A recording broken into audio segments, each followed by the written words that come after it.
Bismillahirrahmanirrahim. Assalamualaikum warahmatullahi wabarakatuh. Kami bertiga pada hari ini akan membentangkan kajian kes kumpulan kami di bawah tajuk Usaha Malaysia Menangani Isu Kemelesetan Ekonomi. Kumpulan kami terdiri daripada Abang Muhammad Danish bin Mulyadi, Izmir Hafirul bin Halimi iaitu saya sendiri, dan Muhammad Arif bin Cik. Kajian kes kami ini dibimbing oleh Puan Ra'aina binti Zulkarim selaku Guru Sejarah Sekolah Menengah Sains Selangor. Tanpa melengahkan masa, pembentangan kami pada hari ini akan diteruskan oleh Arif Cik. Saya akan teruskan dengan tajuk slide seterusnya.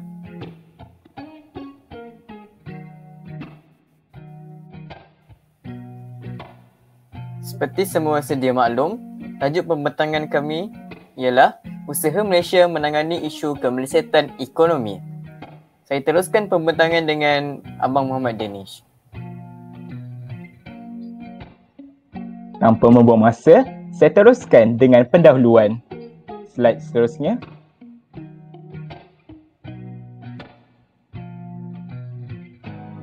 Berikut merupakan pernyataan masalah untuk tajuk kami.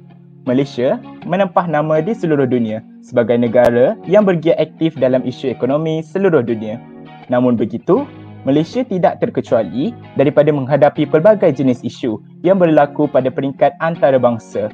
Antara isu global yang pernah dihadapi oleh Malaysia termasuklah penyalahgunaan dadah, pertindihan sempadan, kempen anti minyak sawit, pemerdagangan orang dan penyakit berjangkit yang memberi impak negatif kepada ekonomi negara. Buktikan kemampuan Malaysia menangani isu ini dengan berkesan membolehkan kedudukan ekonomi Malaysia dihormati oleh negara lain. Slide seterusnya.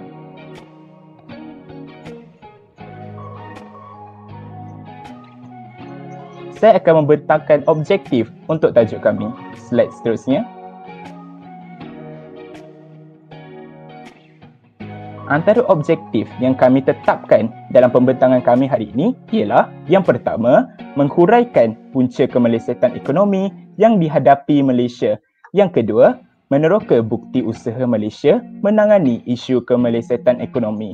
Yang ketiga, menyatakan pendekatan Malaysia dalam menghadapi krisis ekonomi Asia 1997 sehingga tahun 1998. Yang keempat, memberikan kesan pendekatan yang diambil Malaysia terhadap pembangunan ekonomi tempatan. Objektif yang terakhir ialah memahami pengajaran yang diperoleh daripada pendekatan Malaysia untuk menghadapi masalah kemelesetan ekonomi. Seterusnya, saya akan menyampaikan kepada Izmir Hafirul. Baiklah, saya akan teruskan dengan kaedah kajian. Slide seterusnya. Dalam melaksanakan kajian kes ini, kami telah menggunakan 3 kaedah kajian yang utama bagi memudahkan proses pengumpulan data atau maklumat sebagai sumber dan bahan ulasan untuk pelaporan. Yang pertama, kami menggunakan rujukan internet. Slide seterusnya. Yang kedua, kami menggunakan rujukan buku. Dan yang terakhir, kami menggunakan kaedah temu bual. Segala bahan yang berkaitan dengan ketiga-tiga kaedah ini telah kami lampirkan di bahagian lampiran. Saya akan teruskan pembentangan kepada Abang Muhammad Danish. Baiklah, saya teruskan kepada hasil dapatan. Slide seterusnya.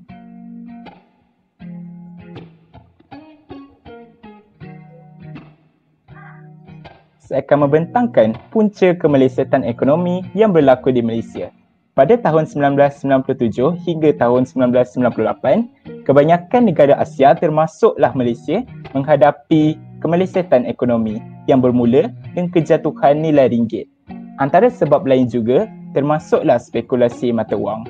Menurut Tun Dr. Mahathir Mohamad dalam buku The Malaysian Currency Crisis, How and Why It Happened, perkembangan ini menyebabkan pelabur luar menarik pelaburan mereka di Malaysia sehingga menjejaskan ekonomi Malaysia. Slide seterusnya.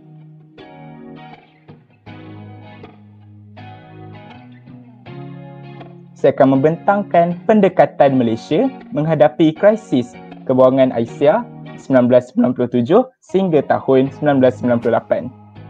Kebanyakan negara telah menerima pakej bantuan pinjaman International Monetary Fund IMF bagi memulihkan ekonomi negara, namun syarat-syarat yang dikenakan bakal membuatkan keadaan ekonomi dan sosial mereka menjadi lebih parah. Pada tahun 1998, setahun selepas bermulanya krisis tersebut, Malaysia telah memperkenalkan sebuah model dengan harapan dapat menstabilkan semula ekonomi. Slide seterusnya.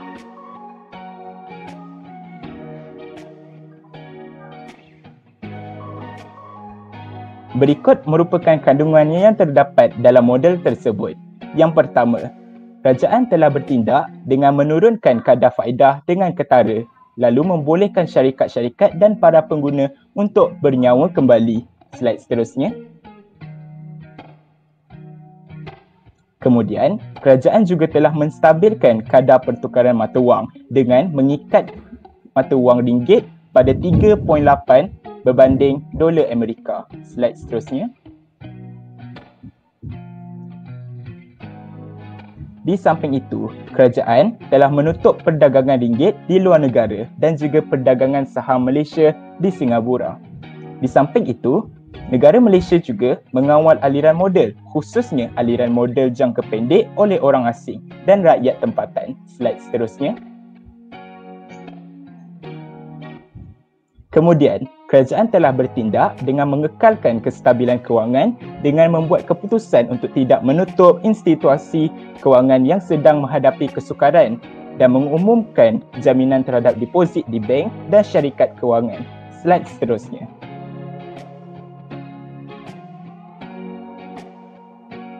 Di samping itu, kerajaan telah melakukan penstrukturan semula dan pemodalan sektor korporat dan perbankan bagi membolehkan pemulihan makroekonomi. Slide seterusnya. Kerajaan juga telah menghidupkan semula pelbagai sektor ekonomi yang terkesan dengan krisis ekonomi tersebut.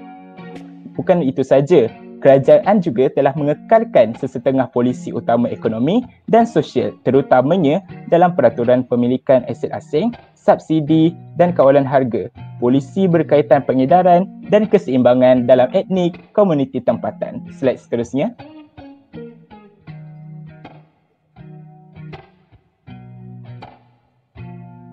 Baiklah, saya akan membentangkan kesan pendekatan Malaysia dalam menangani krisis ekonomi Asia tahun 1997 hingga tahun 1998. Pembangunan ekonomi yang berjaya dilaksanakan telah meningkatkan kesejahteraan, kecerdasan dan taraf hidup masyarakat.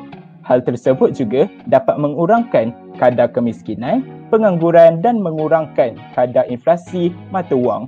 Pendekatan melalui polisi yang diperkenalkan berjaya meletakkan ekonomi Malaysia di atas landasan ekonomi yang stabil serta dapat menafikan kritikan dan kutukan antarabangsa bahawa Malaysia akan bankrupt.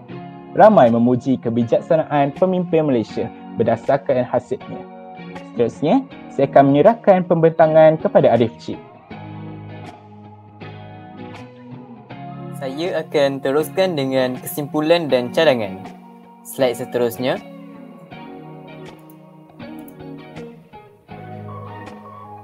Sebagai kesimpulannya, rakyat Malaysia terutamanya pemimpin negara perlulah mempunyai daya pemikiran yang cerdas dan tidak membuat keputusan dengan terburu-buru. Hal ini bagi menjamin bahawa negara tidak mudah terjerumus dalam perangkap kuasa barat yang dapat memberikan impak negatif kepada negara.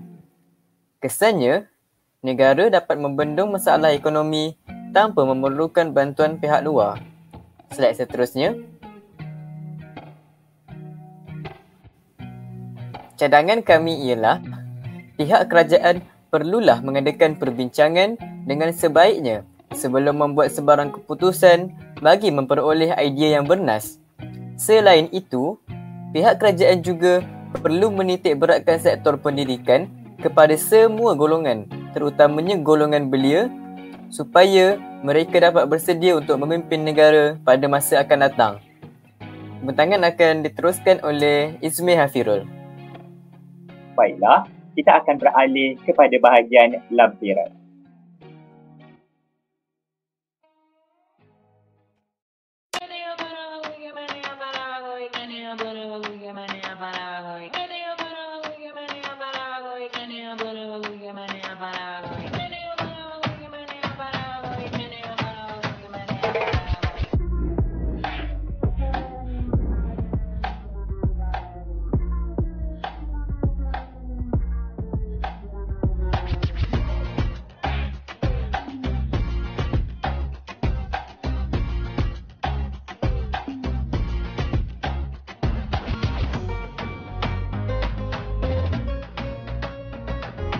Selesai bahagian lampiran, kita akan teruskan dengan bahagian yang terakhir, iaitu rujukan.